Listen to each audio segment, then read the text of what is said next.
One company has already done what no business in history has ever done. And now, Wall Street is asking a question that would have seemed completely insane just 3 years ago. Can Nvidia reach $10 trillion?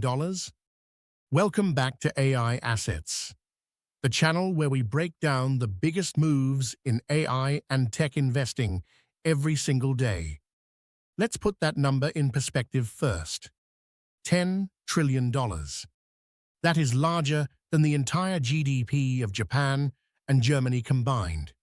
It is more than the total value of every company listed on the London Stock Exchange. It is a number so large that most economists don't have a good framework for thinking about it in the context of a single company. And yet here we are, seriously asking whether Nvidia can get there. To understand why this question even exists, you need to understand what Nvidia has already achieved. In 2022, Nvidia was worth around $300 billion, a solid, respected tech company.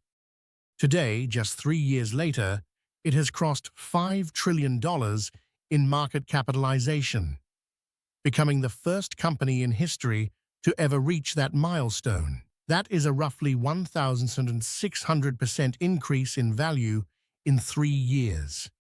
No company in the history of modern capitalism has grown this fast, at this scale.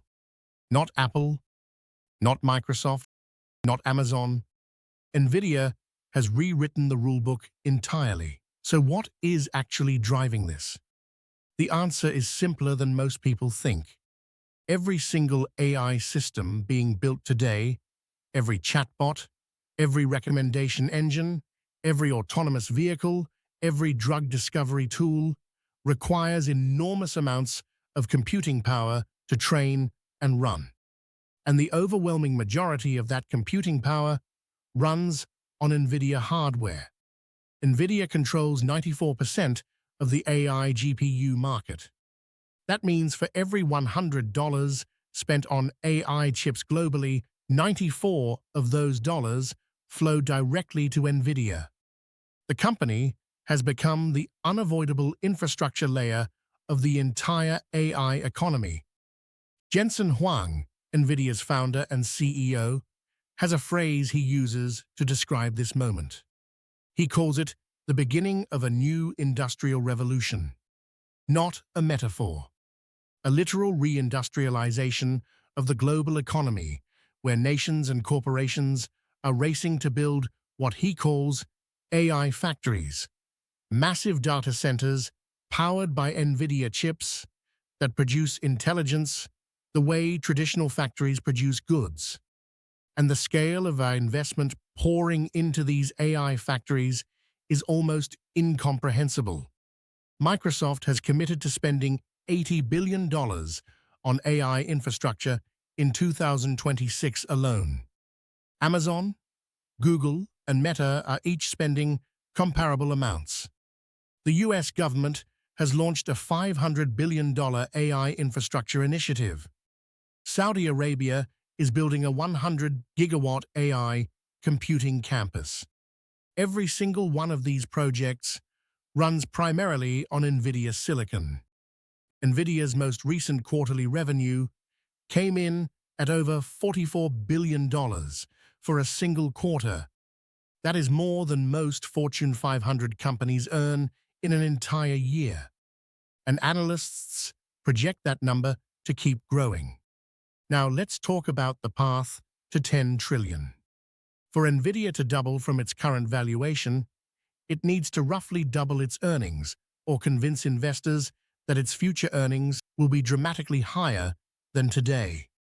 Given that AI infrastructure spending is projected to grow from $300 billion in 2026 to over $1 trillion annually by 2030, that scenario is not fantasy.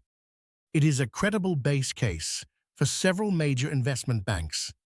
But there are real risks that could derail the journey. The first and most significant is the China problem. The US government has banned Nvidia from selling its most powerful chips to China, the world's second-largest economy and one of the most aggressive AI build-out programs on the planet. That is a ceiling on Nvidia's addressable market that doesn't go away easily. The second risk is the rise of custom chips. Microsoft, Google, Amazon, and Meta, Nvidia's four biggest customers, are all designing their own AI chips in-house. They are not trying to replace Nvidia entirely, but they are trying to reduce their dependency. Every percentage point of compute they shift to custom silicon is revenue Nvidia doesn't collect. The third risk is competition. AMD's MI300 chip series is gaining traction. And in China, Huawei is building an entirely separate AI chip ecosystem from scratch, one that geopolitics may eventually force much of the world's AI development onto. So here is the honest answer. Reaching 10 trillion is possible. It requires the AI infrastructure boom to continue at its current pace for another 4 to 5 years. It requires Nvidia to successfully expand beyond chips into software, services, and what Jensen Huang calls the full AI factory stack. And it requires no major regulatory intervention or geopolitical disruption to fundamentally change the market. None of those conditions are guaranteed, but none of them are implausible either.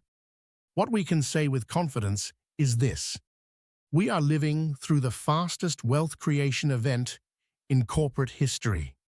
Nvidia has already done things that were not supposed to be possible. And the underlying driver, the global race to build artificial intelligence infrastructure, is not slowing down. Whether the destination is 7 trillion, 10 trillion, or something we cannot yet imagine, one thing is clear. Nvidia is not a chip company anymore. It is the foundation on which the AI economy is being built. And that foundation is only getting more valuable. If this video gave you a new way of thinking about where AI investing is headed, subscribe to AI Assets right now. We publish new videos every single day, covering the stories that move the market before anyone else.